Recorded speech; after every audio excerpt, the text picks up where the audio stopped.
Приветствую вас на канале Книги, Истории, Факты. В этом видео я хочу рассказать 250 лучших фактов, под которые легко уснуть. Прошу поставить лайк сейчас до просмотра видео, это очень важно для нас. Вы всегда сможете его убрать, если видео вам не понравится. Начнем. 1. Чтобы избежать кислородного голодания и сильнейшей головной боли после сна, космонавты на МКС вынуждены спать возле вентиляционных отверстий и использовать беруши. Беруши помогают избавиться от шума космической станции, а вентиляция – убрать пузырь углекислого газа, который образуется в невесомости вокруг головы человека в неподвижном состоянии. Спать можно в любом положении, хоть вниз головой, но традиционно космонавты используют специальные мешки или капсулы наподобие душевых кабин, в которых принимают вертикальное или горизонтальное положение. 2. Венерину мухоловку можно нейтрализовать человеческой анестезией.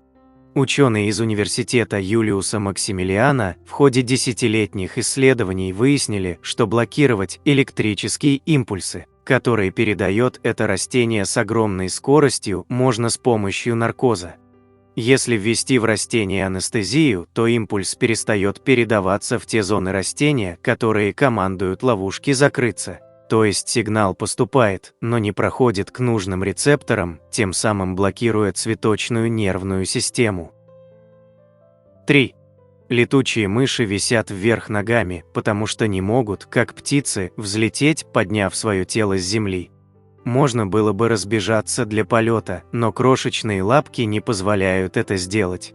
Единственная возможность начать полет – это отпустить ветку, за которую они держались, и начать планировать. 4. Аэропорт Гисборн, расположенный в Новой Зеландии, пересекается с действующей железной дорогой.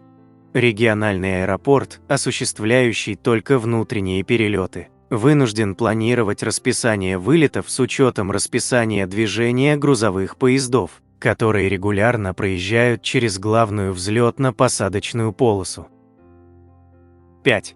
Любая длительная зерновая монодиета – путь к цинге для людей, морских свинок и человекообразных обезьян.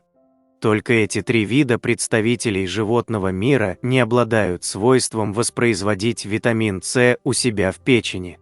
Первый противоцинготный препарат выделил в 1922 году. Из сока белокочанной капусты исследователь Николай Алексеевич Бессонов. После многократных экспериментов по очищению этого лекарства в 1930-х годах был добыт антискорбутный, противоцинговый экстракт из сока лимона, впоследствии получивший название аскорбиновая кислота. 6. Черный пенни – первая в мире марка, которая сделала почтовое сообщение в Англии доступным по стоимости и в разы увеличила количество отправляемых писем. Ее цена составляла 1 пенни, а синий, так сказать, младший брат стоил уже 2 пенни. Своим появлением это изобретение обязано Роулинду Хиллу, который, слушая рассказы своей матери о проблемах на почте, где она работала, придумал внедрить единый тариф для отправки корреспонденции с помощью маленьких стандартных кусочков бумаги, на которые ставилась печать. Штемпельные конверты и марки появились в 1840 году и с тех пор практически совершенно не изменились. 7. Всем известная поговорка «как корабль назовешь, так он и поплывет» является лучшим описанием города ничто в штате Аризона, США. Основан он был в 1977 году и просуществовал до 2005 года. В городке проживали всего 4 человека и функционировали заправка и небольшой круглосуточный магазин. На вывеске при въезде в город красуется надпись «Преданные граждане ничто полны надежды и веры в необходимость труда». Долгие годы эти люди верили в ничто, надеялись на ничто и работали в ничто. 8. В X веке нашей эры в Персии придумали мужские туфли на каблуках. Изначально идея была крайне практична, обувь с каблуком для верховой езды помогала ногам всадника крепко держаться в стременах. В Европе моду на каблук ввел в XVI веке король Людовик, чтобы казаться хоть немного выше. С 1630-х годов каблуки постепенно начинают перемещаться в женский гардероб, вместе с привычкой использовать табак и стричь волосы. В период французской революции от каблуков отказываются и женщины. Но в начале XIX века аксессуар вновь обретает популярность за счет откровенных фото, на которых француженки позировали на шпильках. 9. Самая огромная пустыня – территория, где выпадает меньше всего осадков и практически нет жидкой воды – это Антарктида. Принято считать, что к пустыням относятся только песчаные жаркие территории, но это не так. 90% замороженной пресной воды нашей планеты – это и есть пустыня, где практически нет осадков, отсутствуют растения и подходящие условия для жизни. Второе место по площади принадлежит пустыне Арктики и лишь третье занимает Сахара. При этом обезвоживание, солнечный ожог и потрескавшиеся губы человек может получить и в Антарктиде. 10. 100 лет назад в советских магазинах можно было увидеть необычные бутылки в виде треугольной призмы. В таком виде продавалась чистая уксусная кислота, которая является очень опасным для здоровья человека химическим элементом. Производители кислоты, заботясь о безопасности потребителей, наливали ее в тару, значительно отличающуюся от остальных стеклянных бутылок. Даже в темноте человек мог определить необычную форму стеклянной тары и случайно не выпить ее содержимое, или не добавить кислоту туда, куда не нужно. 11. Не во всех странах сейчас 2025 год. В Таиланде, к примеру, 2568, потому что Таиланд живет по буддийскому календарю, в котором годы считаются от обретения Будды Нирваны. В Эфиопии на данный момент 2018 год. В их календаре есть 13-й месяц, который состоит всего из 5 дней, или 6, если год високосный. А в Иране используется календарь под названием «Солнечная хиджра», в разработке которого участвовал Омар Хайям. По этому календарю в Иране сейчас 1403 год. 12. Почему у винных бутылок вогнутое донышко? 4 причины. Во-первых, транспортировка. Бутылки такой формы было удобнее перевозить по плохим дорогам, так как донышко одной может придерживать горлышко другой. Во-вторых, осадок. При такой форме дна он скатывается вниз и визуально не так заметен. В-третьих, стеклодувом при ручном труде было гораздо сложнее сделать дно идеально ровным. И, в-четвертых, вогнутое дно имеет меньшее соприкосновение с поверхностью, что делает бутылку более прочной, а еще оно создает ребро жесткости снизу стеклянной тары. 13. Ученые нашли неопровержимое доказательство, что мы очень много едим и еще больше болтаем. Самый часто используемый сустав в человеческом теле – челюсть. 14. Британские биологи изучали группу дельфинов-афалинов, обитающую у берегов Шотландии. Они зафиксировали, что животные произносят определенные звуки при приближении родственников, причем у каждого в семье есть имя, по которому к нему обращаются другие.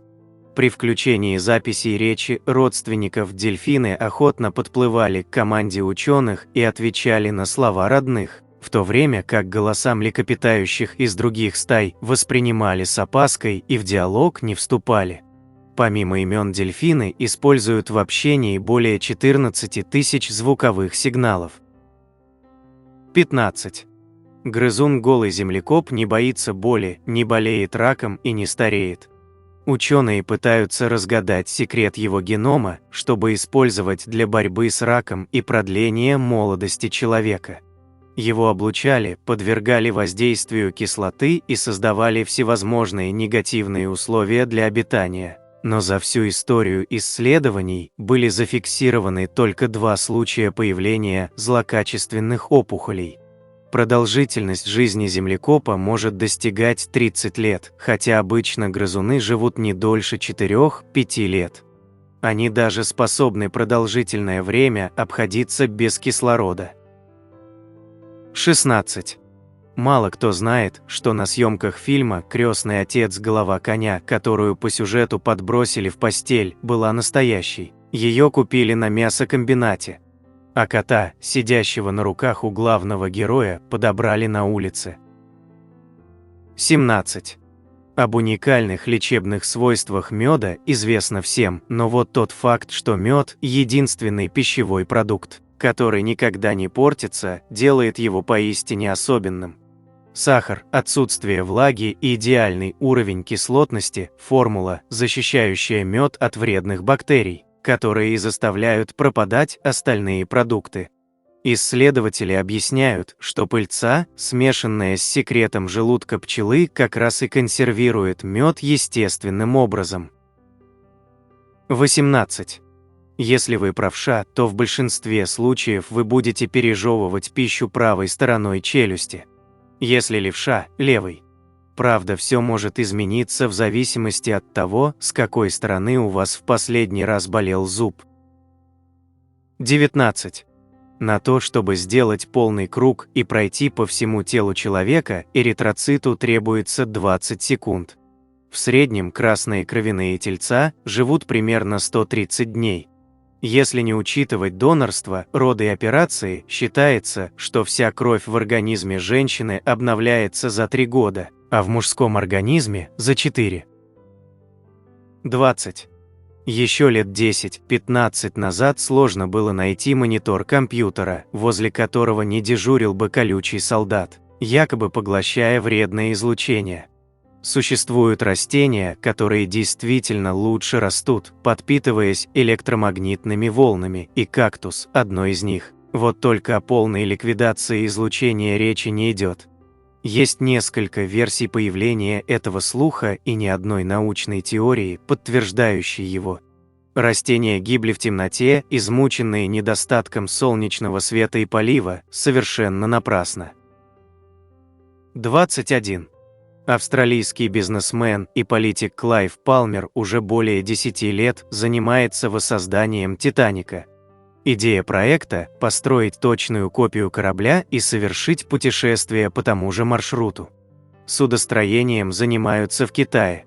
Если внешний корабль является практически точной копией, то конструкция слегка изменена. «Титаник-2» шире на 6 метров, оснащен дополнительными лестницами и достаточным количеством спасательных шлюпок, в каждой из которых поместится 250 человек. Увеличен руль для большей маневренности, также угольные котлы и паровые машины заменили современными дизельными двигателями.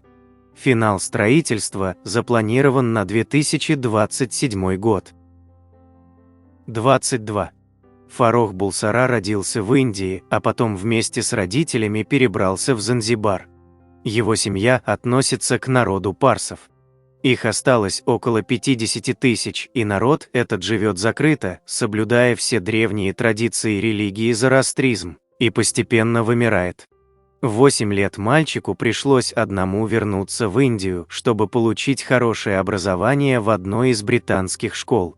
Индия, будучи английской колонией, дала ему билет в жизнь, знания и высокие баллы во всех науках и искусствах. В 17 лет он вернулся в Занзибар, а затем улетел к родственникам в Англию, где учился на графического дизайнера. Параллельно осваивал музыкальные инструменты и прекрасно пел в хоре. А потом он встретил своих будущих друзей по группе Queen, и Фарох Булсара превратился в мировую легенду по имени Фредди Меркьюри. 23. Предвестник позитивных перемен в жизни, олицетворяющий обещание радости и счастья, двойная радуга – потрясающее природное явление. Что интересно, цвета во второй радуге всегда идут в обратном порядке и выделяются на небе не так ярко, как у основной. Двойная радуга возникает, когда свет дважды отражается в капле и преломляется под разными углами. Но более редким явлением считаются две отдельные одновременно появившиеся радуги, находящиеся в разных плоскостях. К появлению двойных радуг приводят два ливня с каплями дождя разной формы и размера, что само по себе уже необычное. хоть и не столь красочное явление. 24. Прежде чем садиться на диету и переживать из-за своих округлостей, прочитайте исследования американских ученых, в эксперименте которых приняли участие 16 тысяч женщин. Оказывается, обладательницы грушевидной фигуры и телосложения песочные часы показали лучшие результаты в когнитивных тестах, и даже их дети проявили больше интеллектуальных способностей. А все потому, что попа – запас омеги-3, такой необходимый для работы мозговых клеток. 25. 25 лет совместной жизни не остановили Денис Росси от развода. Женщина не сообщила мужу, что сорвала в лотерее джекпот 1 миллион 300 тысяч долларов, а быстренько оформила все документы на развод.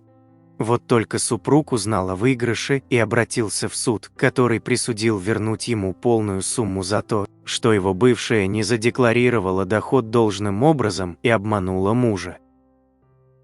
26. В Тайване изобрели свою версию хот-дога – это колбаса в колбасе.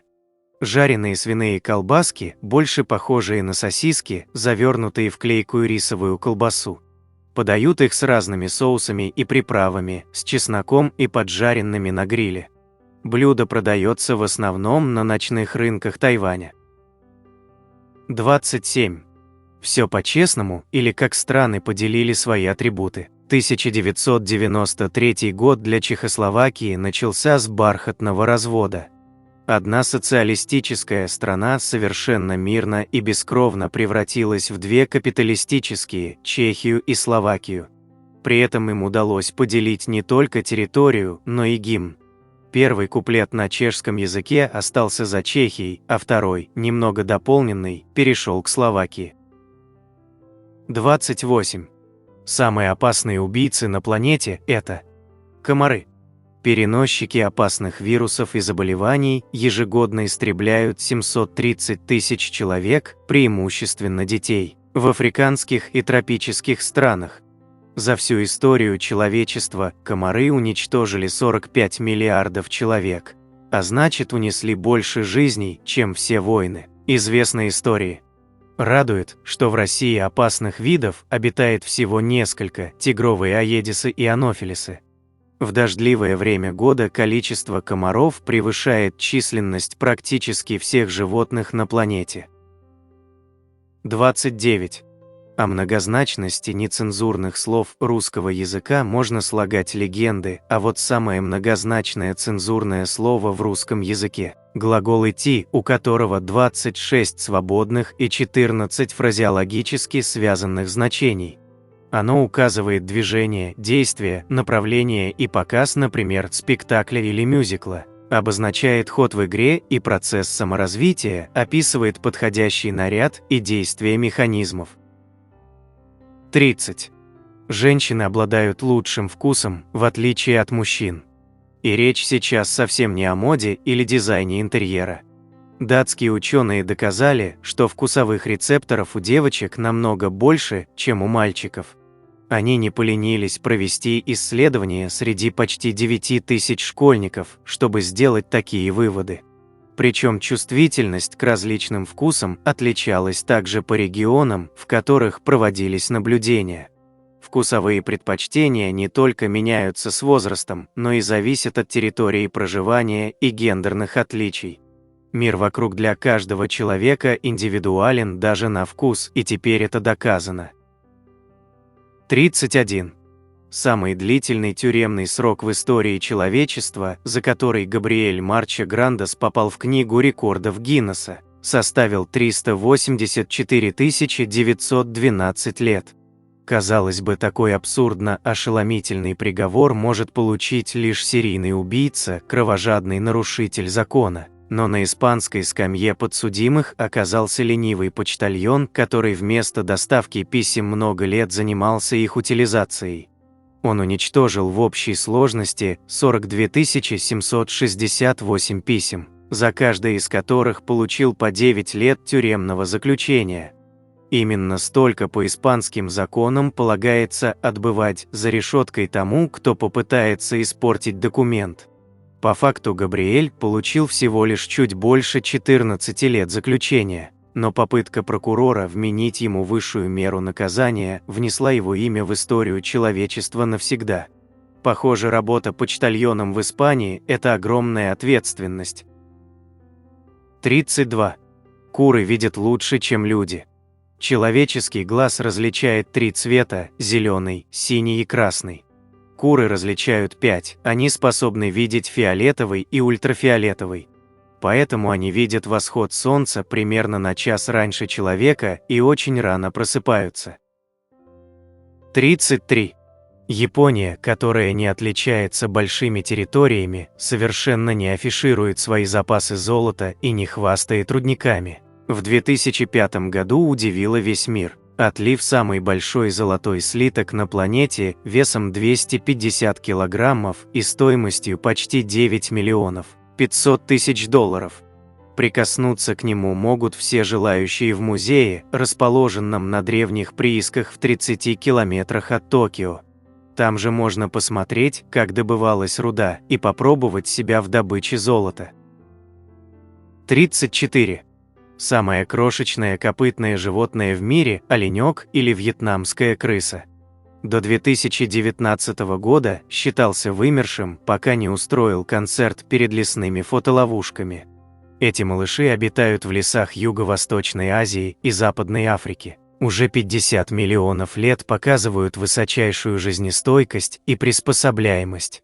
Способны резво убегать от хищников, отбиваться от врага острыми клыками и есть все подряд, не только траву, но и мясо убитого в схватке хищника.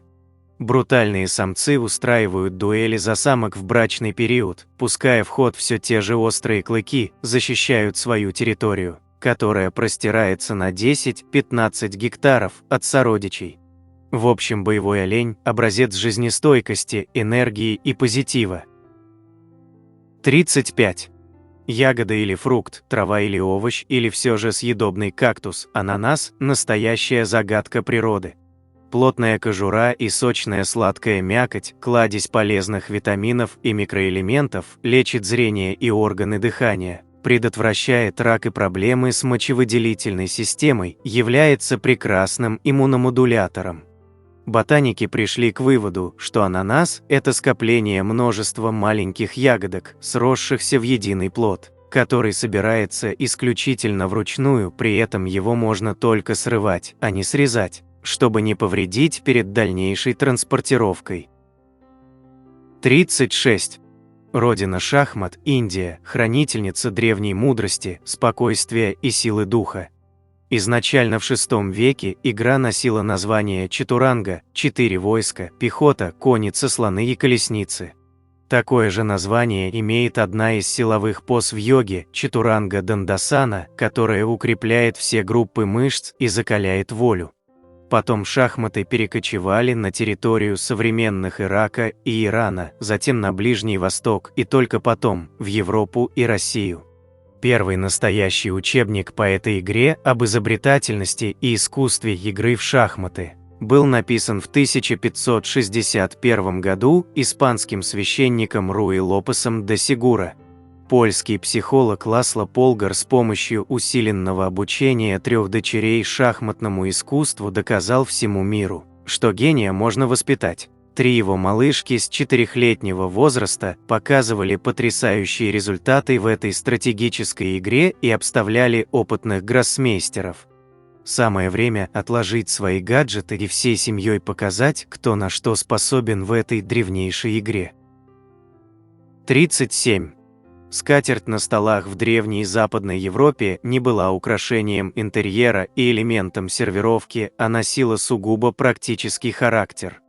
До того, как стало принято использовать столовые приборы, различные блюда, в том числе и жирное мясо, ели руками, а потом вытирали их о бороды или волосы на голове. Переняв у завоеванных народов другие обычаи, европейцы начали застилать столы грубыми плотными кусками ткани, которыми и очищали свои пальцы после пиршества. Изюминкой застолья скатерти стали лишь спустя несколько столетий, когда их стали изготавливать из более тонкого и дорогого материала, искусно украшать, а для личной гигиены использовать салфетки и полотенца. На Руси скатерти появились гораздо раньше, чем в Европе, и всегда являлись украшением праздника, служили приданым. В повседневных приемах пищи не использовались, так как горячие горшки с едой попадали на деревянный непокрытый стол прямо из печи. 38. Внешность обманчива, белые и пушистые, такие легкие и нежные облака на самом деле весят от 500 до 800 тонн. А дождевые тучи, которые вот-вот выпадут на землю сантиметрами осадков, до 1200 тонн. Длина и ширина облаков редко бывают меньше километра, а объем достигает нескольких миллиардов кубометров. Такой вес удержать в воздухе позволяет разница температур, конденсированные частички воды чуть теплее окружающего воздуха. Также теплые потоки воздуха, которые поднимаются с Земли, помогают облакам держаться высоко над поверхностью. 39. Жирафы поразительно приспособлены к защите от окружающих опасностей.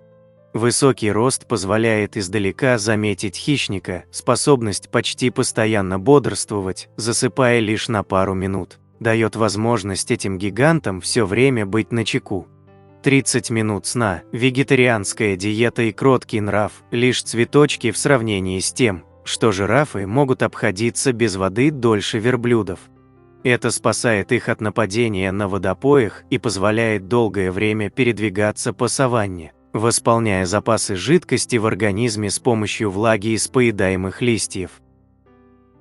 Однако абсолютным рекордсменом среди непьющих млекопитающих является коала, которая способна не пить воду до 15 лет.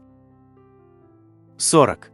В 2011 году государство Западной Африки Бенин выпустило монету 100 франков в форме листа запрещенного растения.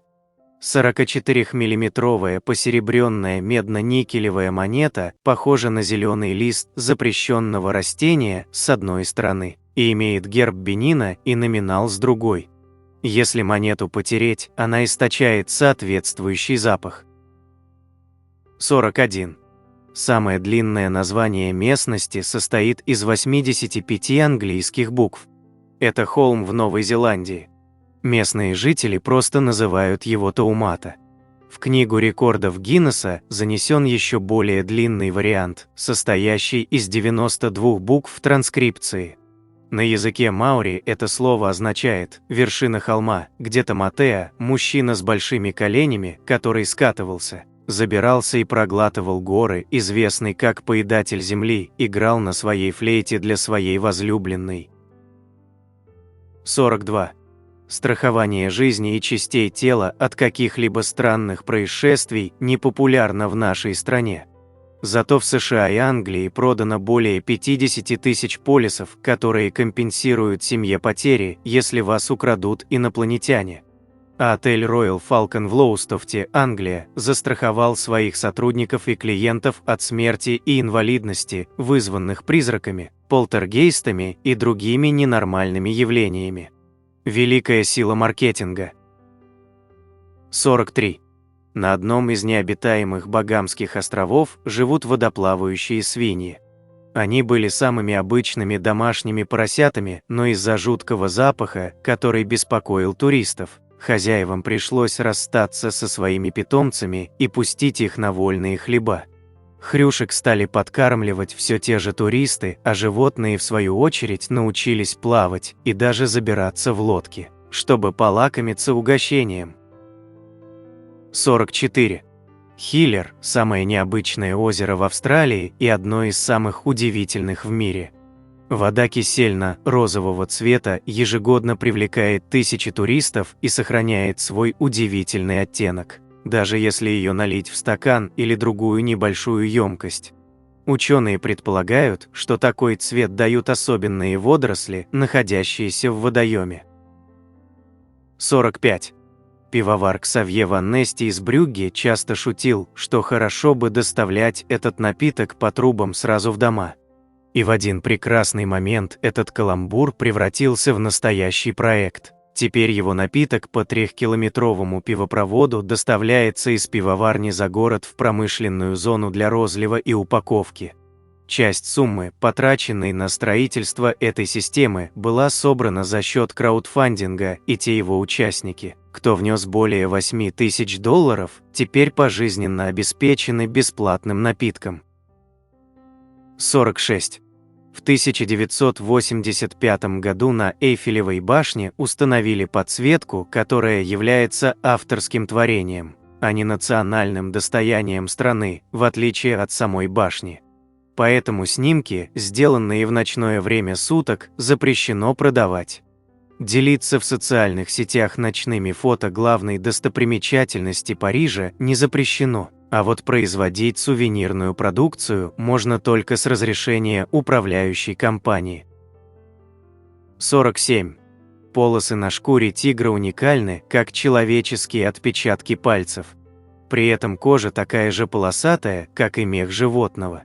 Так что, если эту дикую кошку обрить на лысо, она все равно останется тигром. Самой редкой окраской в мире считается клубничная, белый тигр с рыжими полосками. Таких особей содержится в зоопарках всего около 30, а генетический механизм образования такого окраса пока остается для ученых загадкой. 48. Первое упоминание о туалетной бумаге встречается в VI веке в Китае, а к XIV веку началось ее массовое производство. В 1857 году американец Джозеф Гаетти начал выпуск туалетной бумаги в форме квадратиков с напечатанным на них его именем. К несчастью, его бизнес провалился, потому что люди стеснялись покупать бумагу для интимных нужд и предпочитали использовать бесплатные каталоги, которые приходили по почте. Только в конце XIX века братья Скотт дали вторую жизнь этому изобретению, наладив массовое производство бумаги в рулонах. И теперь около 30 тысяч деревьев люди всего мира ежедневно смывают в унитаз. 49. В человеческих пальцах отсутствуют мышцы. Их подвижность обеспечивается 17 мышцами ладони и 18 предплечья. Именно они тянут сухожилия, управляя нашими пальцами по принципу куклы-марионетки. И даже большой палец не стал исключением. Так что забота о пальцах – это в первую очередь внимание к суставам и укрепление мышц рук и плечевого пояса в целом. 50. Система GPS, установленная в каждом современном смартфоне, когда-то была строго засекреченной разработкой США. Миллиарды долларов были вложены в создание возможности подводным лодкам определять свое местоположение с помощью спутников. Первоначально их ограниченное количество на орбите не позволяло точно вычислить координаты, так как для этого было необходимо, чтобы объект попадал в зону видимости двух спутников. В настоящее время эта система настолько обширна, что нас видит не менее 4 спутников даже в далекой глубинке. 51. Железо и кислород – основные составляющие массы Земли, примерно 32% веса планеты приходится на каждый элемент. За счет испарения водорода в космос наш дом худеет ежегодно на 50-60 миллионов килограмм, но, к счастью, истощение планете не грозит. Чтобы дойти до критической массы, Земле потребуется больше триллиона лет. 52. Тайпрайтер – печатная машинка, самое длинное слово, которое вы можете написать, используя только один ряд клавиатуры. 1868 год подарил нам печатную машинку. Американцы Кристофер Шоулс и его компаньон Карлос Гидден создали изобретение, которое было размером с письменный стол и печатало исключительно заглавными буквами. У изобретателей не было денег, чтобы начать массовое производство, поэтому права на массовый выпуск изделий были проданы Филу Ремингтону, известному конструктору-оружейнику. 53. Королевское мыло Катара, самое дорогое мыло в мире, было изготовлено для первой леди Катара, шейхи Моза бинт Насер аль-Миснет, компанией Бедр Хасун энд Сонс. В его состав входят золото, алмазная пыль, оливковое масло и натуральный мед. Мыло было создано в единственном экземпляре и, несмотря на желание многих шейхов приобрести этот продукт, компания отказалась его повторить. 54. Нефология – это наука об облаках, которая занимается физикой облаков в области метеорологии. Облака – это не просто сгустки капелек воды и иногда льдинок, а пыль, покрытая этими частицами воды в разных состояниях. Облака могут нам рассказать не только о погоде, но и о состоянии экологии, и покрывают около 67% земного шара. 55. Самое сильное насекомое в мире – жук-навозник. Он может удержать груз тяжелее его тела в 1141 раз. Рога позволяют ему побороться за самую привлекательную самку. А вот безрогие особи мужского пола выбирают самок, пока их рогатые собратья ведут ожесточенные бои. Жуки-навозники приносят большую пользу окружающей среде, ускоряя процесс разложения органических веществ в навозе и повышая плодородность почв. 56. Корабли-призраки, дрейфующие в морях и океанах судна с погибшим или исчезнувшим экипажем. И если несколько веков назад истории о таких судах казались лишь легендами, то сейчас они наводят ужас и заставляют задуматься о том, как мало известно человечеству о бескрайней синей бездне, которая занимает большую часть нашей планеты. В 2021 году в районе Карибских островов был обнаружен последний такой призрак с 2 десятками тел. Причина смерти не установлена, однако следов борьбы полиция на судне не нашла. 57. Сегодня в мире насчитываются тысячи видов тюльпанов, в некоторых странах определенные сорта даже употребляют в пищу, но в середине 17 века в Голландии они считались такой редкостью, что ценились на вес золота и использовались в качестве валюты. 58. Самым длинным романом является семитомное издание Марселя Пруста под говорящим названием «В поисках утраченного времени». В нем хранится 1 267 069 слов, ориентировочное число знаков более 9,6 миллиона, что вдвое больше, чем в «Войне и мире» Льва Толстого. Последние 3 тома были изданы посмертно. 59. Гелий – уникальное вещество, которым можно не только надувать шарики и, вдыхая, говорить смешным голосом.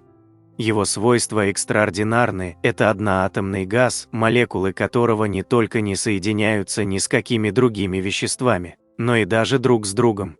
В жидком состоянии его поверхность становится абсолютно гладкой, без единого пузырька и двигается против силы притяжения, выползая по стенкам сосуда наружу. Добиться твердого состояния от гелия крайне сложно, для этого нужно давление в 35 атмосфер и предельно низкая температура. 60.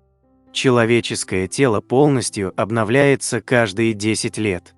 Мы ежедневно наблюдаем, как растут волосы, ногти, отшелушиваем скрабами кожу, убирая ороговевшие участки, но даже не задумываемся о том, что кости – слизистые оболочки. Язык и каждая клеточка в любом органе ежедневно проходят трансформацию.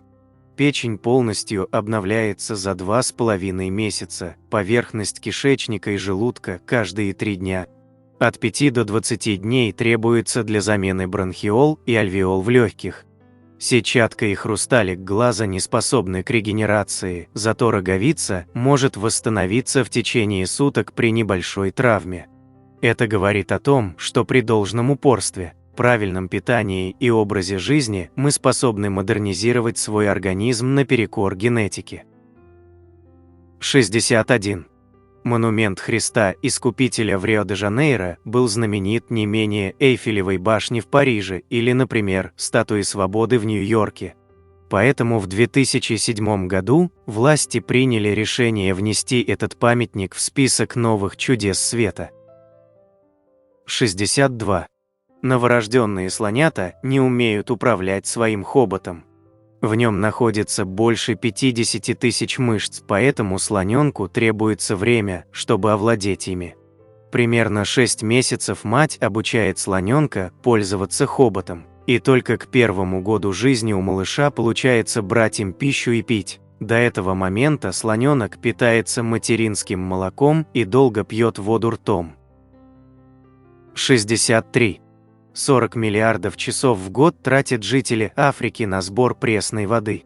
Это один из самых засушливых регионов планеты, жители которого постоянно страдают от недостатка влаги, несмотря на то, что на территории континента расположены могущественные реки и второе по величине озеро в мире – Виктория.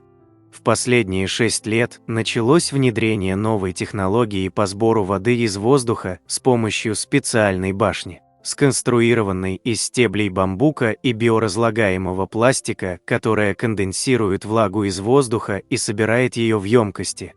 Возможно, не за горами создание технологии, добывающей из воздуха пищу. 64. Чтобы плоды инжира созрели и попали к нам на стол, им требуется особенное опыление. Самка фиговых ос проникает в соцветие инжира через крошечное отверстие снизу, чтобы там размножаться. Она откладывает яйца и обычно погибает внутри инжира. Новые осы созревают, оплодотворяются прямо внутри цветка, но на волю вылетают только женские особи, чтобы найти новое соцветие инжира и повторить весь цикл размножения. Самки забираются как в мужские, так и в женские плоды инжира, потому что не могут их различить, но в последних, которые мы употребляем в пищу, яйца погибают. Едим ли мы мертвых детенышей ос вместе с инжиром? Вполне возможно, и это совершенно не уменьшает питательную ценность фрукта в свежем и сушеном виде. 65. Гипергидратация или водная интоксикация – отравление слишком большим количеством воды. Все яд, все лекарство и даже полезная вода при нарушении питьевого режима вызовет тошноту, головные боли, повышение давления и много других неприятных симптомов, вплоть до летального исхода, если выпить за короткий промежуток времени 3-4 литра. Наши почки могут вывести из организма около 20 литров жидкости в сутки, но доза примерно 0,81 литр в час станет смертельной, нарушив баланс электролитов и уровень натрия в крови. 66. Удивительное цветковое растение под названием вольфия шаровидная дает настолько маленькие плоды, диаметр от 0,4 до 0,8 мм, что на одном человеческом пальце может уместиться более 1000 этих фруктов. Самый маленький фрукт в мире весит всего 70 микрограммов, она растет у берегов озер, рек, прудов и канав, очень быстро захватывая водоемы на своей родине, в тропической и субтропической Азии.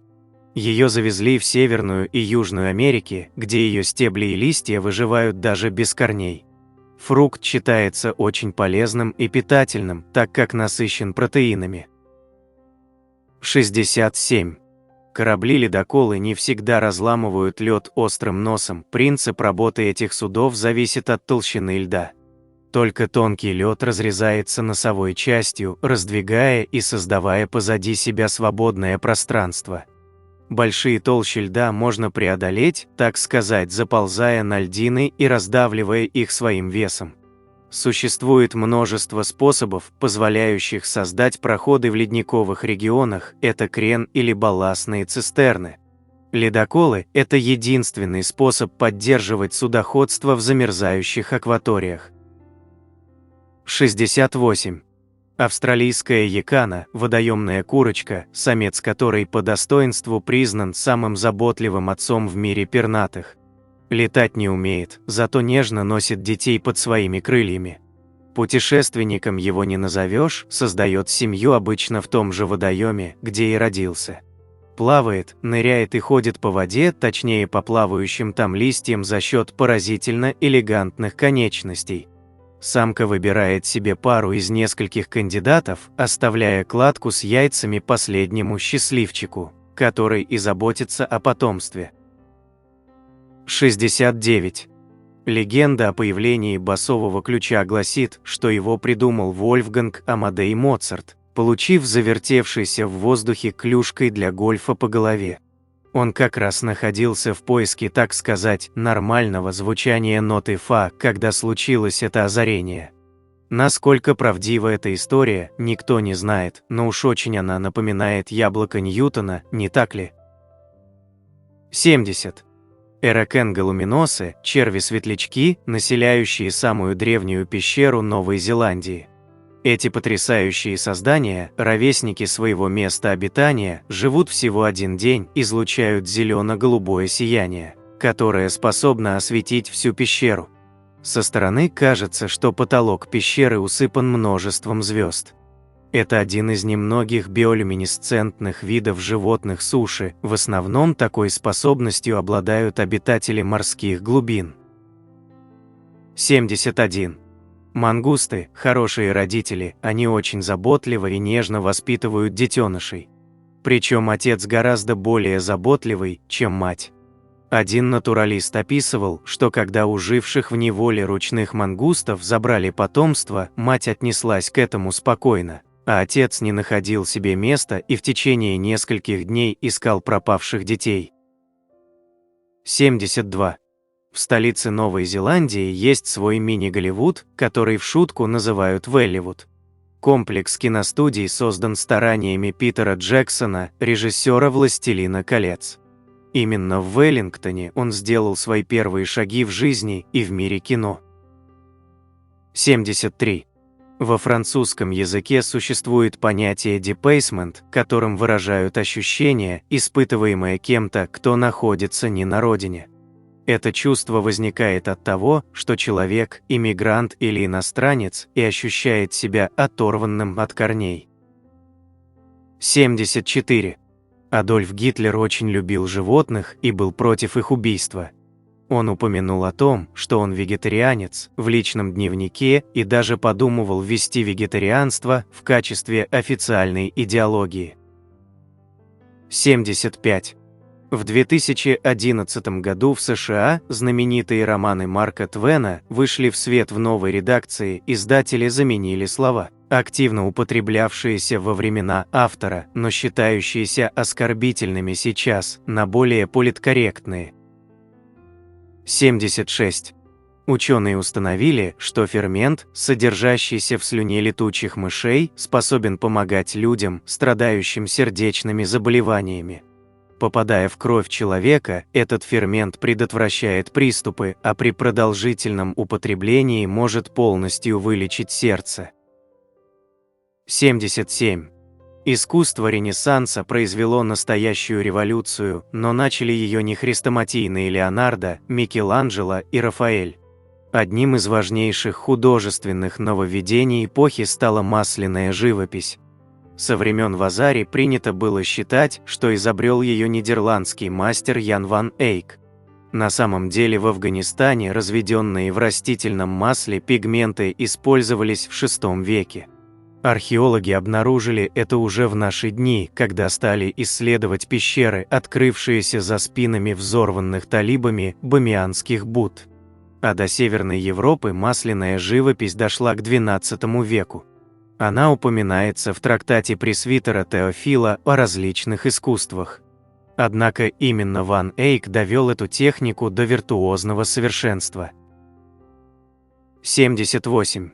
Крысы настолько хорошо умеют выживать, что они водятся в радиоактивных районах и даже на научно-исследовательских станциях в Антарктиде, куда они проникают несмотря на все предосторожности.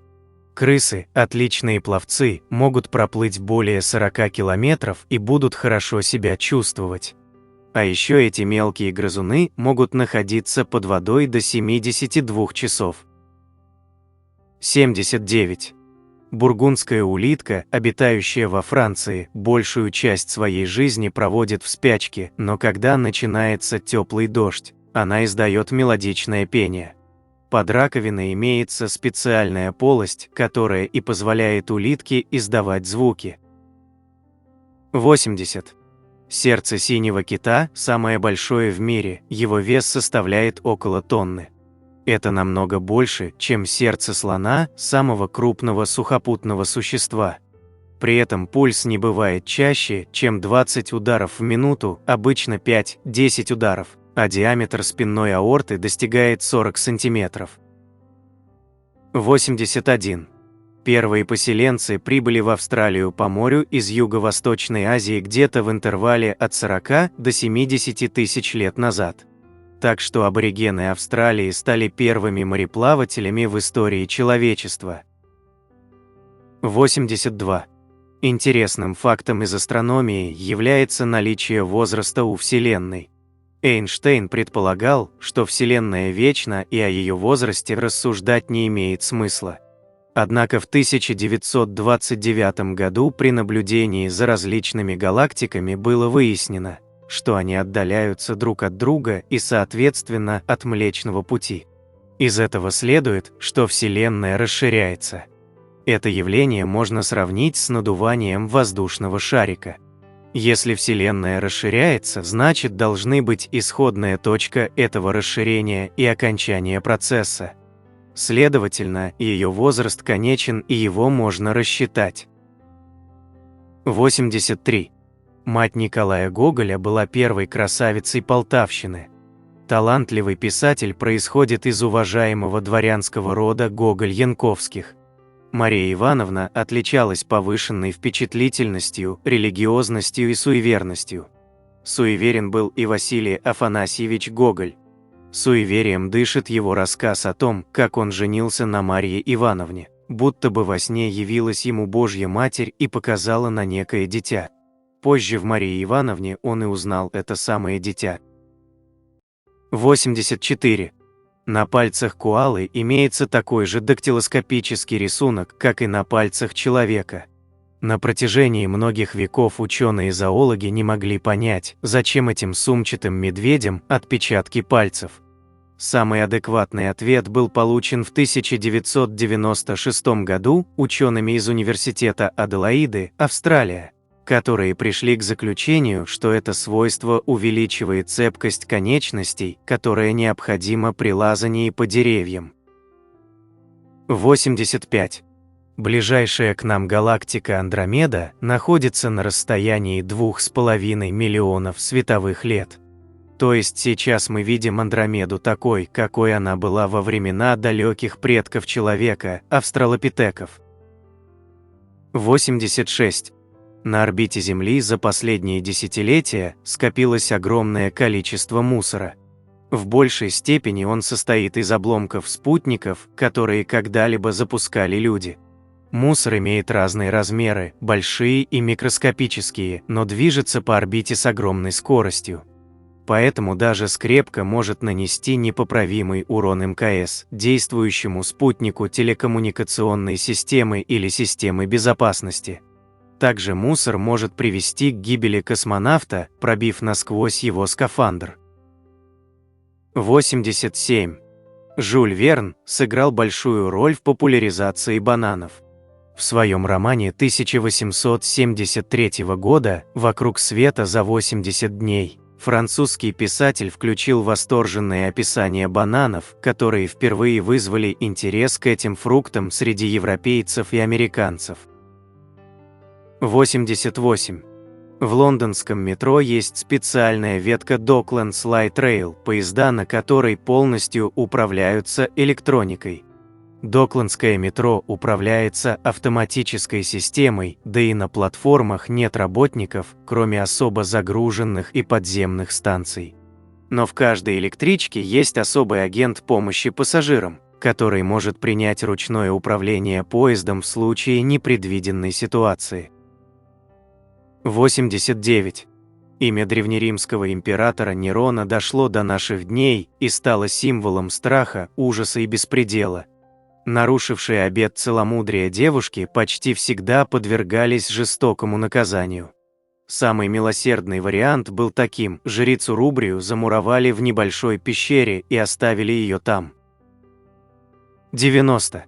Акулы не могут спать, потому что пропускать воду сквозь жабры, забирая из нее кислород, они могут только в процессе плавания, так как в состоянии покоя их жабры не могут сами засасывать воду.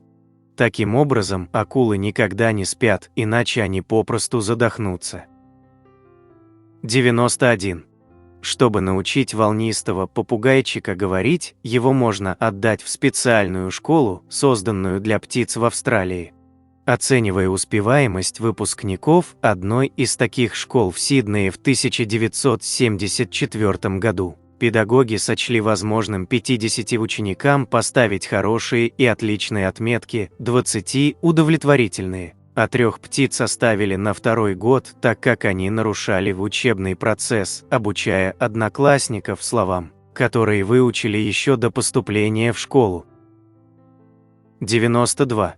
Движение, когда довольная и умиротворенная кошка мнет передними лапками ваш бок или просто мягкий плед, выпуская и втягивая когти, имеет вполне научное название «молочный шаг». Термин этот возник из-за того, что животное таким образом имитирует свое младенческое поведение. Именно этим движением котята при кормежке стимулируют выделение молока из матери. Во взрослом же возрасте молочный шаг свидетельствует о том, что ваш питомец в данный момент чувствует себя исключительно довольным и защищенным. 93. Планета Уран видна с Земли невооруженным глазом при хороших атмосферных условиях в безлунную ночь. Эта планета – огромный газовый гигант, по размеру 3-й после Юпитера и Сатурна. Он в 14,5 раз больше Земли, состоит преимущественно из водорода, гелия и метана. Твердой поверхности не имеет, и границы его весьма условны, аналогично всем газовым планетам. 94. С момента публикации «Тихого Дона» и до наших дней сохранились скептики, которые сомневаются в принадлежности этого романа перу Михаила Шолохова. Первая комиссия по проверке авторства произведения была создана по распоряжению Сталина. Писатель представил на суд специалистов свои рукописи, которые их полностью удовлетворили. За прошедшие годы в России и за рубежом было проведено множество экспертиз, в том числе компьютерных, по сличению бесспорно шолоховских текстов и «Тихого Дона». Все они подтвердили авторство Михаила Шолохова, но споры ведутся до сих пор. 95. Внешность мейн-кунов показалась создателям фильма о Гарри Поттере настолько привлекательной, что режиссеры задействовали в съемках сразу 3 представителей породы мейн-кун, 2 котов и кошку. А еще именно представитель породы мейн-кун, кот Вельвет из Орегона, дожил до 27 лет и долгое время был рекордсменом книги Гиннесса. 96. В Антарктиде нет полярных медведей. Однако в последнее время ученые начинают задумываться о том, чтобы заселить полярных медведей в Антарктиду, так как Арктика постепенно тает. 97. В 1999 году с одним гражданином Израиля случился чрезвычайно длительный приступ икоты. Он не проходил много дней, несмотря на то, что мужчина перепробовал различные средства. Но в какой-то момент этот человек, не переставая икать, вступил в близость с женой. И вдруг, о чудо, икота пропала. Мужчина сообщил об этом своему врачу, который после опубликовал соответствующую статью под заголовком «Близость как возможное средство избавления от трудноизлечимой икоты». 98. Каждые сутки на Землю падает порядка 200 тысяч метеоритов. Большая часть метеоритов во время полета раскалывается на части и сгорает в атмосфере, из-за чего рассчитать их точное место падения и первоначальный размер практически невозможно. 99. Лермонтов не знал о своем родстве ни с Байроном, ни с Томасом Лермонтом.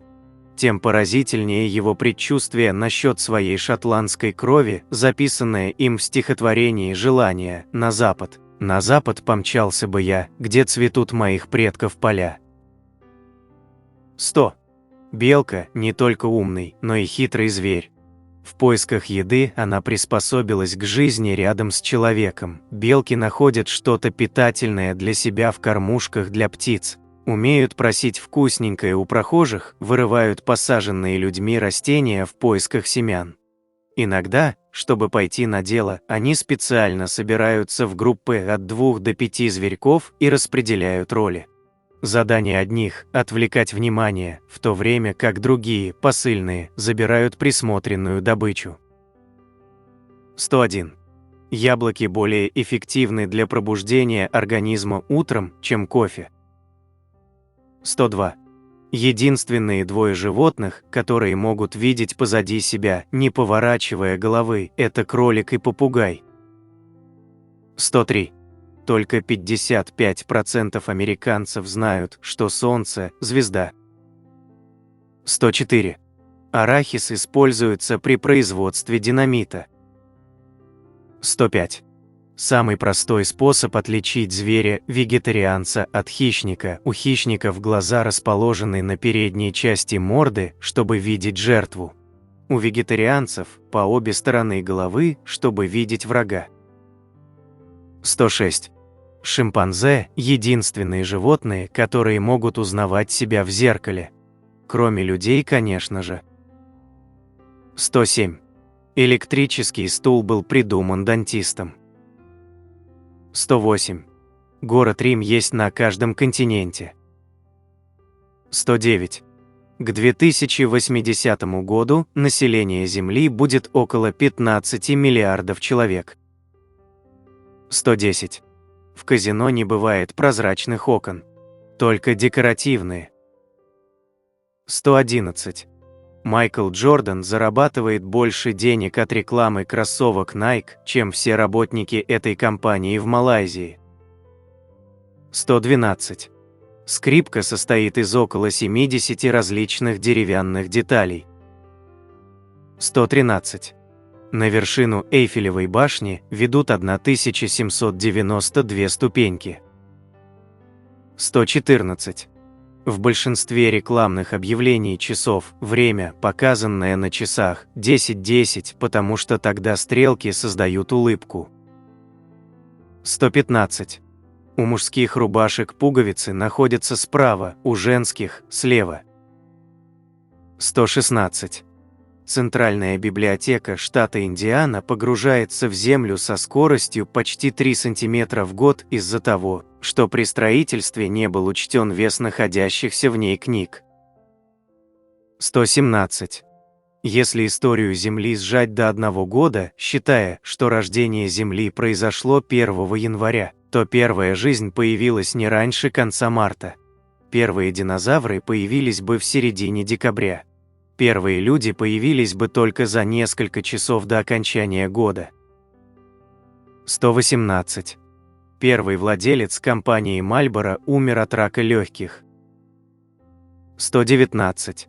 Первым продуктом со штрих-кодом была жевательная резинка Уриглис. 120. Авиакомпания American Airlines сэкономила $40 тысяч в 1987 году, уменьшив количество оливок на одну в салатах для первого класса.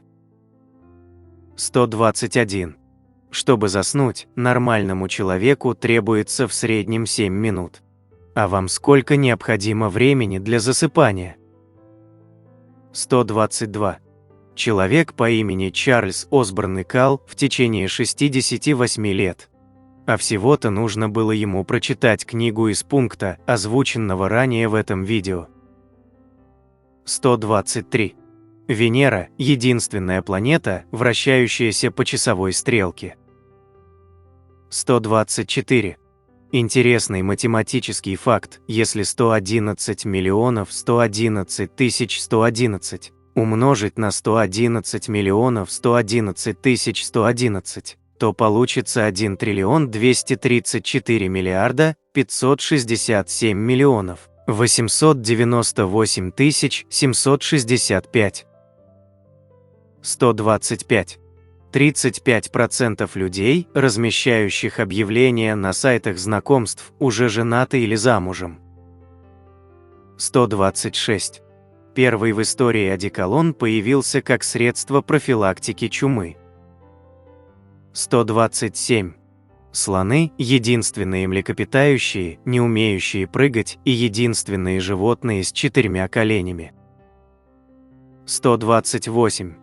Зажигалка для изделий из табака была придумана раньше, чем обычные спички. 129. Бедренная кость человека крепче бетона, особенно в продольном направлении. Проверять это категорически вам не советуем. 130. Английский адмирал Нельсон страдал морской болезнью. 131. Панда – не медведь, а енот. 132. Ногти на руках растут в 4 раза быстрее, чем ногти на ногах. 133. Еще одно подтверждение того, что мед – единственная еда, которая не портится. При раскопках египетских пирамид были найдены несколько сосудов с остатками меда, который оказался пригодным в пищу. 134.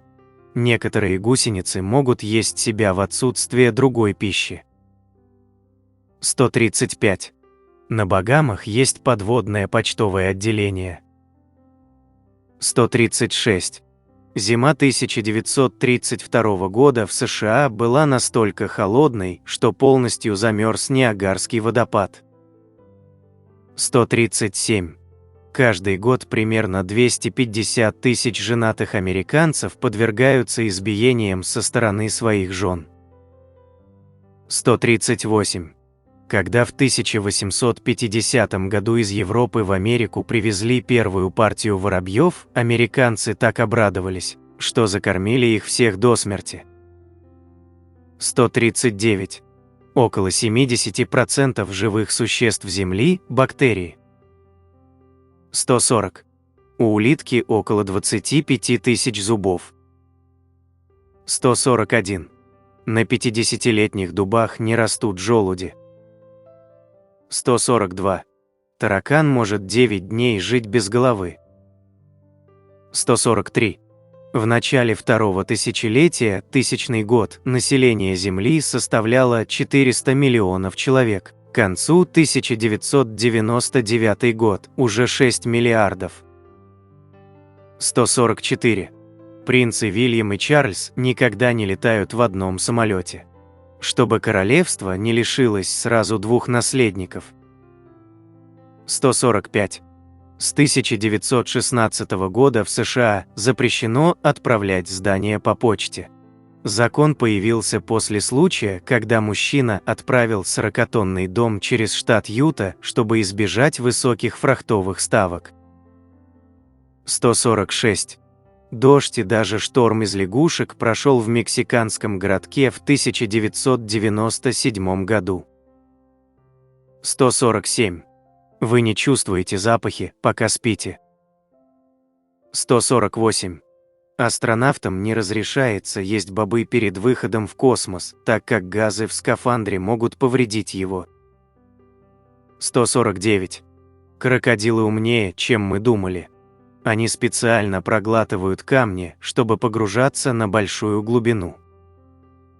150. Бутан – настолько таинственная страна, что никто даже не знает, сколько точно людей в ней проживает, потому что последняя перепись населения проходила в 1975 году. 151. Взрослые полярные медведи обычно едят только кожу и жир добычи, а мясо они оставляют детенышам и падальщикам. Вот такие они заботливые хищники. 152. Некоторые эскимосы используют холодильник, чтобы сохранить еду от замерзания. Настолько там у них холодно. 153. В Мировом океане существует примерно в 200 раз больше золота, чем его добыли за всю нашу историю. 154. Уильям Шекспир произносил свое имя несколькими разными способами. 155. Укротители львов часто используют стулья, поскольку львы умеют фокусироваться только на одной цели, на которую и нападают. А когда на этих грозных хищников одновременно надвигаются 4 ножки стула, они совершенно теряются и отступают. 156. До изобретения ластика люди стирали карандаш и чернила кусочками хлеба. 157. Ваш мозг более активен, когда вы спите, чем когда смотрите телевизор. 158. Жук Геркулес может поднять вес в 100 раз больше массы своего тела, что позволяет назвать его одним из самых сильных животных на Земле. 159. В Японии существует поверье, что если зонтик достаточно долго лежит без дела, то он превращается в одноглазого и одноногого прыгающего демона по имени Каса Абаки. 160. Первый в мире ресторан самообслуживания в Нью-Йорке разрешалось посещать только мужчинам. Клиенты ели стоя. 161. Противозачаточные таблетки подходят гориллам. 162. Колибри не могут ходить. 163. Девиз на номерных знаках в штате Нью-Гэмпшире гласит «Живи свободно или умри». А изготавливаются эти знаки заключенными в тюрьме этого штата. 164. В Библии нет упоминания о яблоке, которое съели Адам и Ева. Есть лишь упоминание о плоде некоторого дерева. 165. Во Франции запрещалось продавать куклы без человеческих лиц. 166. Сумма чисел на противоположных сторонах игральной кости равна 7. 167. Канада – это индейское слово, которое переводится как «большая деревня». 168. Непал – единственная страна в мире, чей флаг не квадратной или прямоугольной формы. 169. Человеку, который держит в руках чашку с горячим напитком, окружающие тоже кажутся теплее, более дружелюбными и щедрыми. 170. Одного шведа признали нетрудоспособным в связи с развившейся у него зависимостью от музыки хэви-метал и выплачивают ему пособие по инвалидности. 171. Однажды президент США Джимми Картер забыл коды, необходимые для начала ядерной атаки, в кармане пиджака, отправленного в химчистку. 172. В Южной Корее любой желающий может заказать клонирование своей собаки. Стоит такая услуга $100 000. 173. В конце XIX века серийный убийца в США перестроил целую трехэтажную гостиницу для своих убийств. В ней были лестницы, ведущие в никуда, и лабиринт из 100 комнат без окон. В этой гостинице лишились жизни по меньшей мере 200 человек. 174. Если бы человек обладал способностью воспринимать частоты ниже 20 Гц, то слышал бы, как движутся под кожей мускулы. 175. В Японии в настоящее время живет больше 50 тысяч человек старше 100 лет. 176. Самый старый из существующих на сегодняшний день виноградников был посажен в 17 веке. С него до сих пор собирают по 35-55 килограмм винограда. 177. Французский писатель Виктор Гюго является святым во вьетнамской религии Каодай. 178. Первый агент Леонардо Ди Каприо пытался убедить актера взять псевдоним Ленни Уильямс, поскольку считал, что его настоящая фамилия звучит слишком этнически. 179. Запахи, поступающие через правую и левую ноздрю, интерпретируются мозгом по-разному. 180. Существует аппарат, который дает мужчинам возможность испытать на себе, что чувствует женщина во время родов. 181. В Древнем Риме для лечения эпилепсии врачи применяли кровь гладиаторов. 182.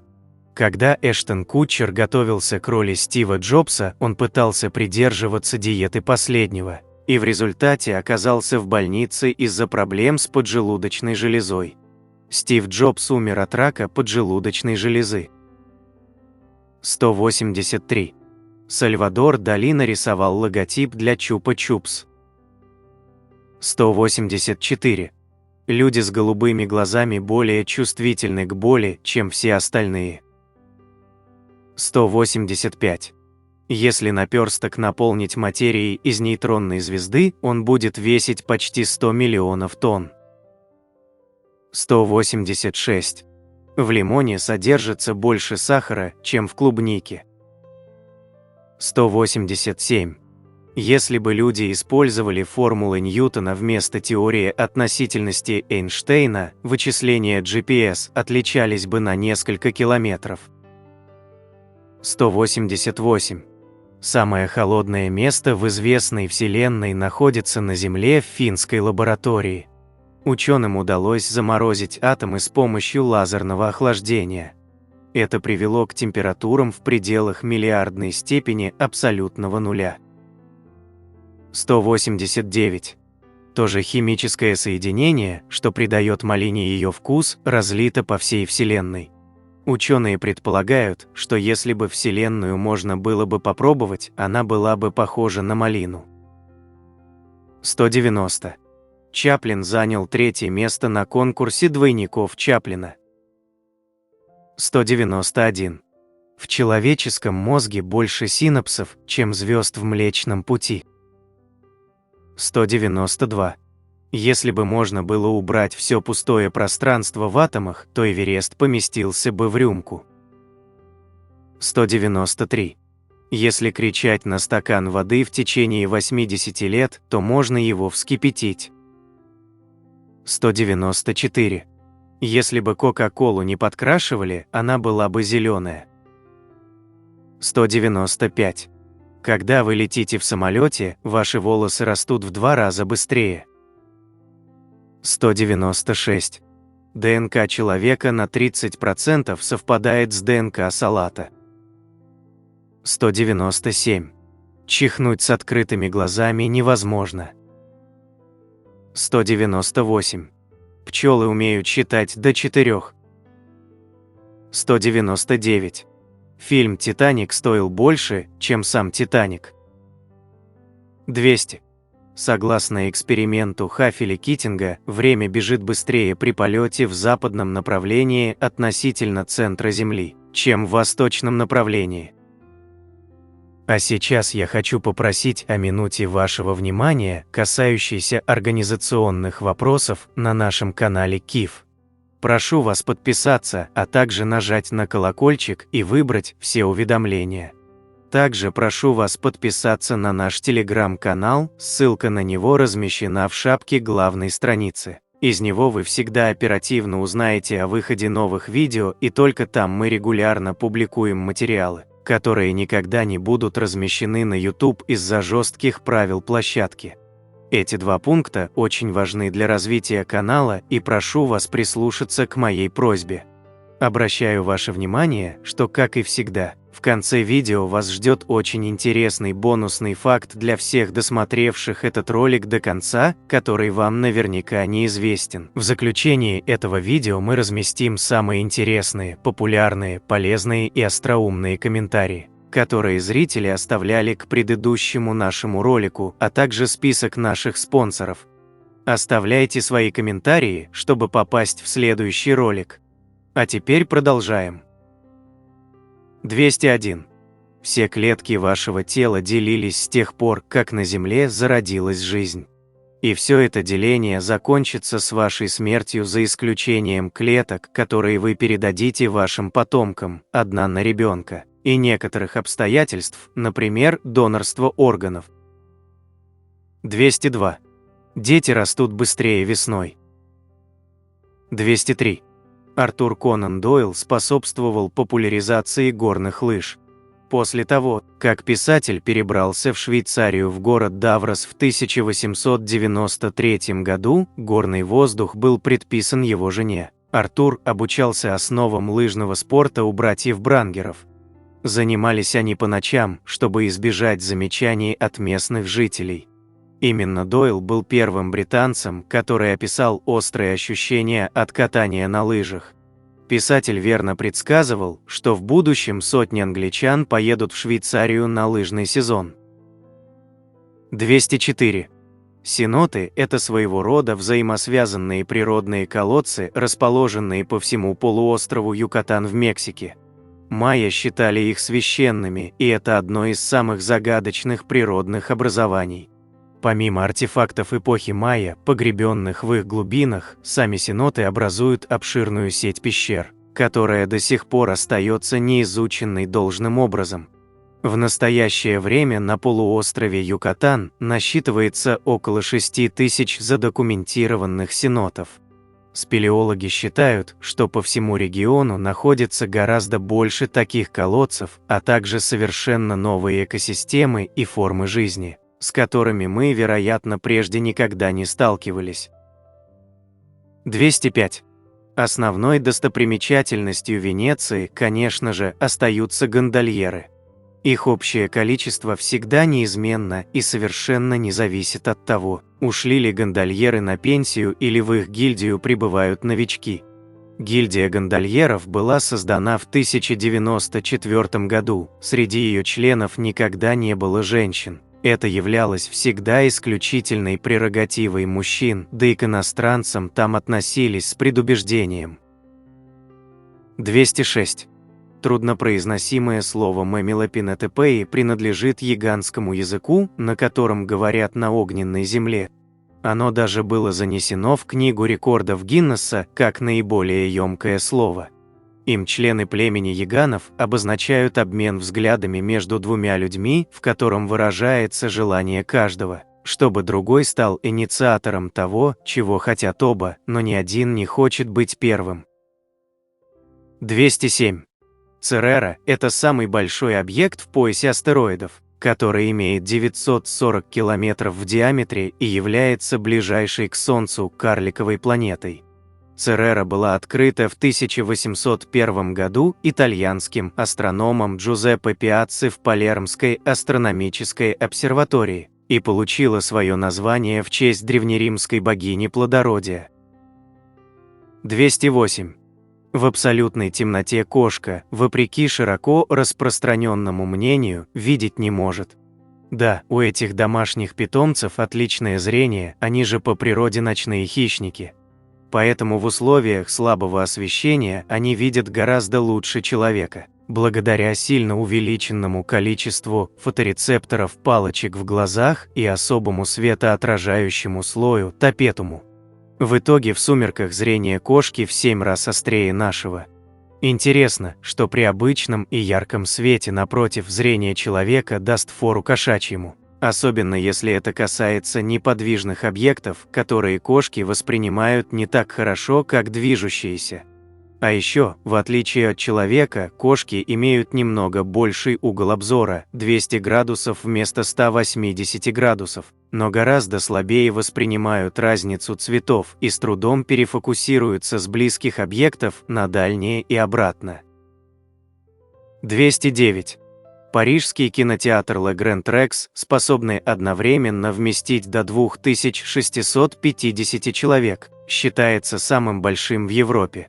В 1981 году он был внесен в список памятников истории и культуры Французской Республики и с этого года находится под особой защитой государства. В годы оккупации Парижа кинотеатр Le Grand Rex не был закрыт, но его название было изменено на немецкое Солдатенкино, а основными его зрителями были военнослужащие вермахта. В послевоенные годы кинотеатр не раз модернизировался, и все перемены только подчеркивали исключительность этого места. В кинотеатре проходят экскурсии, на которых посетителям показывают, как создаются впечатляющие киноэффекты. 210. Чтобы хорошо перетирать пищу, зубам улитки требуется кальций. Его дефицит приводит к тому, что улитка начинает точить свою раковину, которая разрушается, оставляя тело без защиты. Это приводит к обезвоживанию и гибели. Поэтому домашних улиток ахатин всегда подкармливают чем-нибудь с высоким содержанием кальция, например, измельченной яичной скорлупой. 211. Остров Сурций, один из самых молодых островов Земли, был образован в 1963 году в результате подводного извержения вулкана. Площадь острова составляет 1 квадратный километр. Остров назван в честь Сурта, огненного гиганта из исландской мифологии. 212. В Лондоне беременным женщинам разрешается ходить в туалет там, где им приспичит. Они могут сделать это даже напротив Букингемского дворца, и их никто не оштрафует. Они даже могут одолжить у полицейского шлем для этих целей. 213. Продолжительность жизни альпийской саламандры – 10 лет, а ее беременность длится 3 года, то есть треть ее жизни.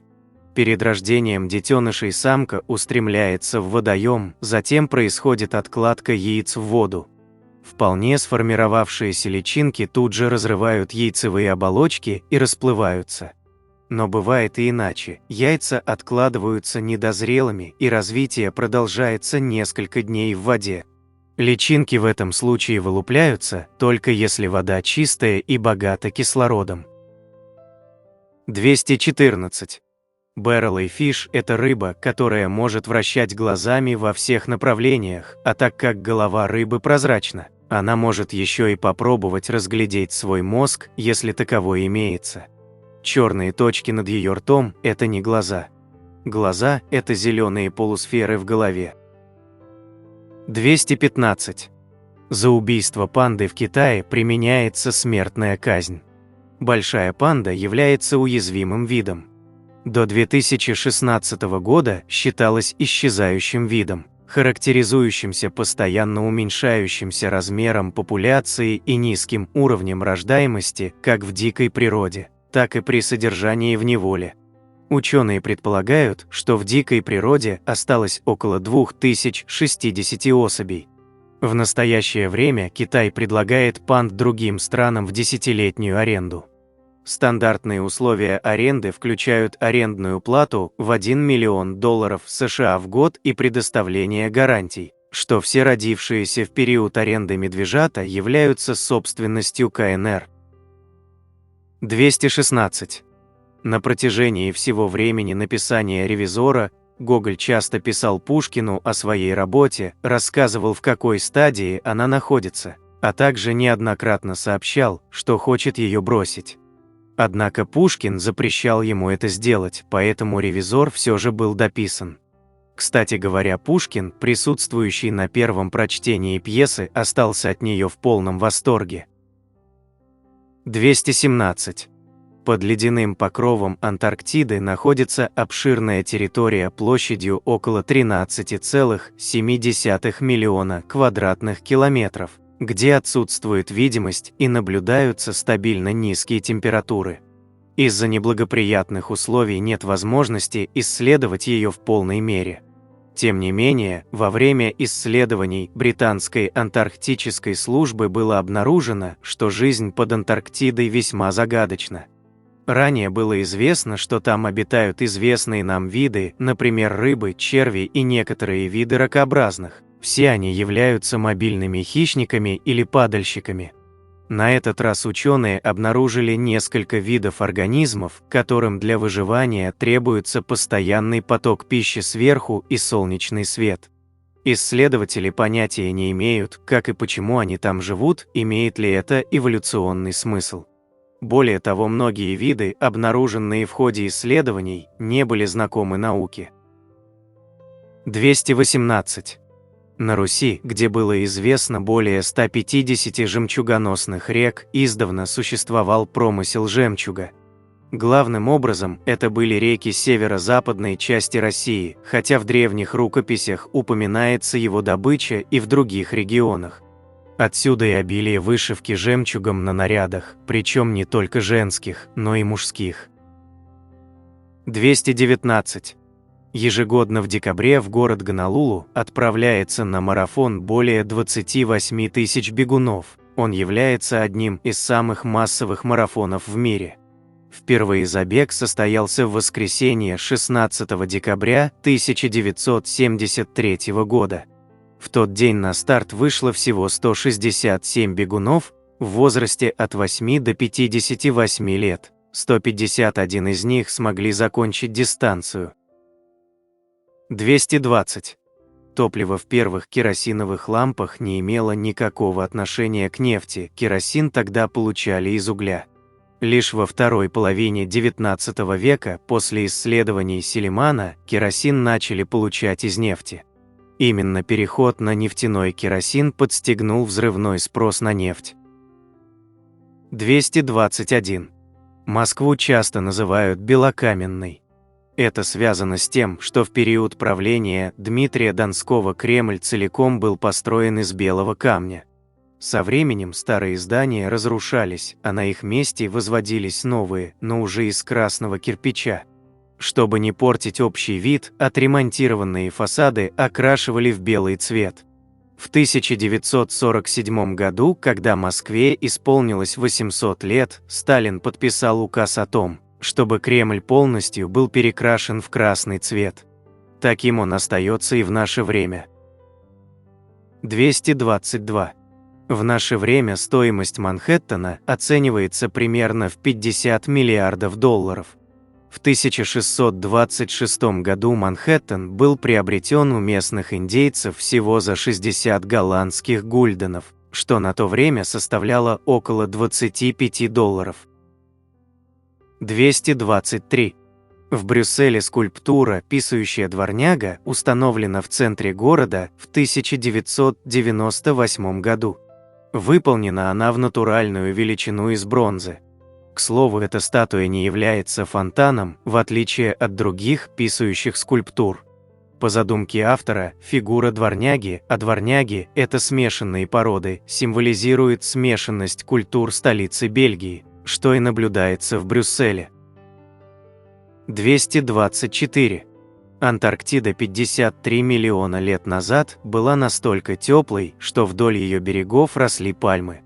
Температура на континенте тогда поднималась выше 20 градусов Цельсия. 225. Биолюминесценция долгое время пленит ученых и мыслителей. Задокументированные упоминания светящихся животных восходят к Древнему Риму и Древней Греции. Аристотель подробно изучил это явление и был первым, кто правильно предположил, что эти животные используют вовсе не тепло для производства света. С тех пор обнаружено множество живых существ как на суше, так и под водой, которые обладают этой способностью, и каждая из них уникальна. Ученые полагают, что возможность светиться может быть средством общения в месте, лишенном света.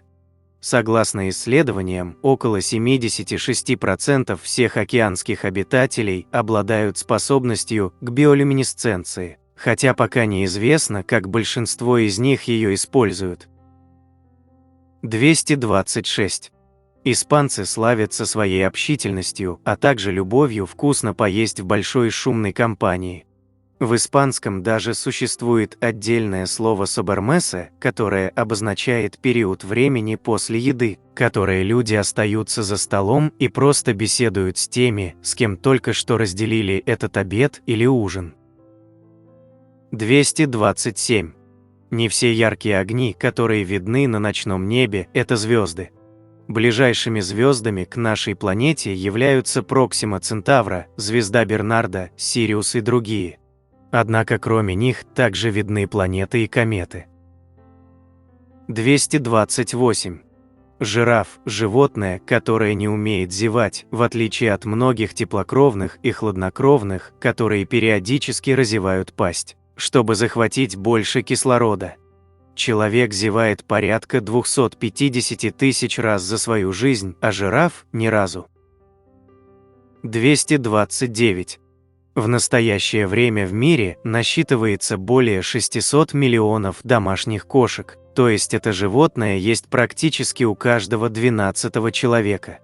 Россия, Турция, Канада, Америка, Саудовская Аравия и почти вся Западная Европа – те места на планете, где, согласно статистике, этим питомцам отдают предпочтение перед всеми другими. 230. Викинги считали, что бесконечный запас хмельного напитка ожидает их на небесах. Они полагали, что когда они доберутся до Волгалы, места, которое, согласно древнескандинавской мифологии, Является раем для падших и самых достойных воинов, они найдут козу с бесконечным запасом хмельного напитка в вымени. 231. Очереди – один из самых больших недостатков Нью-Йорка. Всего за $25 в час и еще по $10 за каждые дополнительные 30 минут вы можете арендовать человека, который будет стоять в очереди за вас. Похоже, покупка билетов на Бродвей теперь станет просто сказкой. 232. Ящерица-молох, живущая в пустынях Австралии, обладает уникальной способностью собирать воду своей кожей. Попавшая на кожу жидкость не впитывается сразу, а попадает по микроскопическим каналам между чешуйками в пасть ящерицы. Молох способен извлекать воду даже из влажного песка, просто зарывшись в него брюхом. 233. Медуза Туритопсис нутрикула – единственное по-настоящему бессмертное живое существо на Земле. Когда ее жизненный цикл подходит к концу, она опускается на дно и снова превращается в полип, а потом обратно в медузу. Если бы не естественные природные враги, эти медузы заполонили бы все океаны. 234. Ивао Хакамада провел в тюрьме 48 лет, из них 34 года в камере-одиночке, предназначенной для смертников. В 2021 году Хакамада был признан невиновным и вышел на свободу. Чудовищная судебная ошибка привела к тому, что несчастный японец большую часть своей жизни провел за решеткой. Сейчас Ивао 78 лет, он наконец-то свободен, но его душевное здоровье сильно пошатнулось. Еще бы! 34 года жить в абсолютной изоляции, без связи с внешним миром, без информации о собственной судьбе, каждый день ожидая, что сегодня за тобой придут и отведут на казнь. Трижды адвокаты Хакамады подавали апелляции, но власти их трижды отклоняли, оставляя смертный приговор в силе. Хидека, старшая сестра Ивао, не теряла надежды доказать невиновность брата. Именно она добилась того, чтобы провели необходимые ДНК-тесты, четко показавшие, что кровь предполагаемого преступника, обнаруженная на месте преступления, не принадлежит бывшему боксеру. Однако понадобилось еще почти 2 года, чтобы справедливость восторжествовала. 235. В бразильском городе Лагуна дельфины помогают рыбакам, они пригоняют к городским берегам рыбу, а затем подают сигнал, чтобы рыболовы выбрасывали свои сети. Рыбок, которым удалось не попасться в сети, съедают сами дельфины. 236.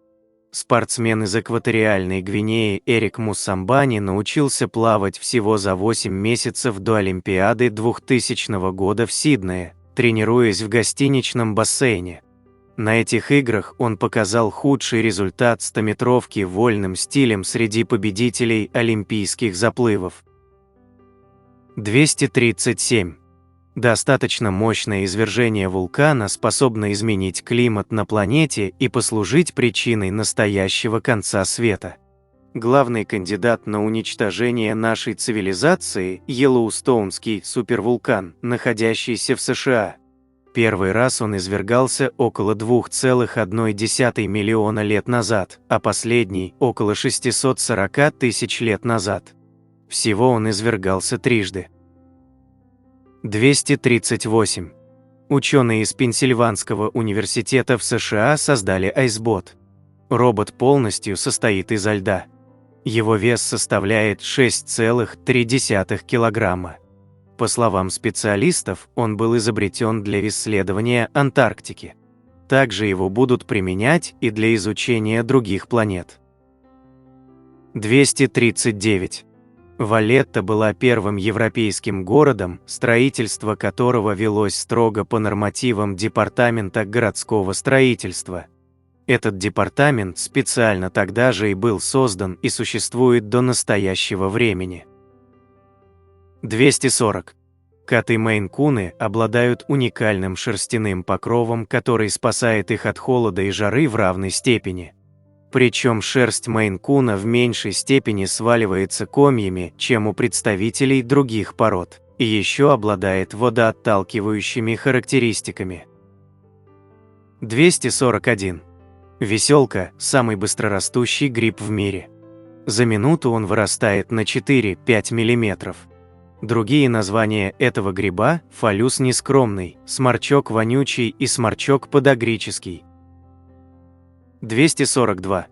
Осьминог имеет прямоугольный зрачок, и угол обзора его глаз составляет 340 градусов. У человека обзор 180 градусов. 243. Интеллектуальные занятия в Спарте не поощрялись. Людей, которые пытались в этом развиваться, объявляли трусами и изгоняли. За века своего существования Спарта не дала Элладе ни одного философа, оратора, историка или поэта. 244. Ученые выяснили, что у бегемотов и китов есть общий предок, который жил около 50 миллионов лет назад. Поэтому можно сказать, что киты и бегемоты являются друг для друга дальними родственниками. 245. Чистый воздух – залог здоровья. Жители деревни в среднем на 50% реже страдают от различных заболеваний дыхательных путей, чем горожане. Все дело в экологии. 246. 2/3 всех пользователей смартфонов никогда не скачивали платных приложений. При этом первыми в мире мобильными приложениями были календари, калькуляторы и даже игры, разрабатываемые в среде Java. А первый смартфон был выпущен IBM еще в 1993 году. 247. Генри Морган, прошедший путь от вольного пирата до вице-губернатора Ямайки, на пике своей пиратской карьеры захватил и разграбил Панаму, которая тогда была самым богатым и защищенным городом во всех испанских владениях в Новом Свете. 248. В Санкт-Петербурге в 3 раза больше мостов, чем в Венеции. По количеству каналов и мостов над ними гораздо уместнее не Петербург называть Северной Венецией, а Венецию – Южным Петербургом. 249. В наше время, впервые более чем за 130 лет, людей в возрасте до 34 лет, живущих с родителями, больше тех, кто живет отдельно и самостоятельно. 250. В Мексике осел считается транспортным средством. Чтобы управлять им, нужно иметь разрешение. В документе в обязательном порядке должна быть фотография не только владельца, но и самого, так сказать, транспортного средства. На этом я бы хотел закончить это видео с 250 лучшими фактами, под которые легко уснуть. Ну и уже по традиции, для всех досмотревших этот ролик до конца предлагаю узнать бонусный факт. Каждая капля дождя образуется вокруг микроскопической частицы, например, пылинки, сажи или кристаллика соли. Без них водяной пар не смог бы превратиться в каплю, и дождь бы просто не пошел. Вот такими у нас получились 250 лучших фактов, под которые легко уснуть. На экране вы можете увидеть несколько комментариев из предыдущего ролика. Надеемся, вам понравился материал, который мы собрали для вас. Оставляйте комментарии, ставьте лайки, делитесь своим мнением о ролике, предлагайте темы, которые вы хотели бы услышать в новых видео. Все это очень важно для нас и позволяет продолжать радовать вас новыми, надеемся, еще более интересными видео. Отдельно хочу поблагодарить всех зрителей, поддержавших наш канал материально в это непростое время. Их имена вы можете увидеть на экране вашего устройства прямо сейчас и в описании ролика. Благодарю за просмотр этого видео и прошу подписаться на канал Книги, Истории, Факты, поставить лайк, нажать на колокольчик и выбрать все уведомления. Вам наверняка понравится. Я расскажу еще много интересного и познавательного. Прошу при возможности помочь каналу, заглянув в описание этого видео и поддержать любым удобным способом. Ваши комментарии, лайки и то, что вы делитесь нашими видео в самых разных социальных сетях и мессенджерах, помогают развитию нашего канала и позволяют понять, что прилагаемые нами усилия не напрасны.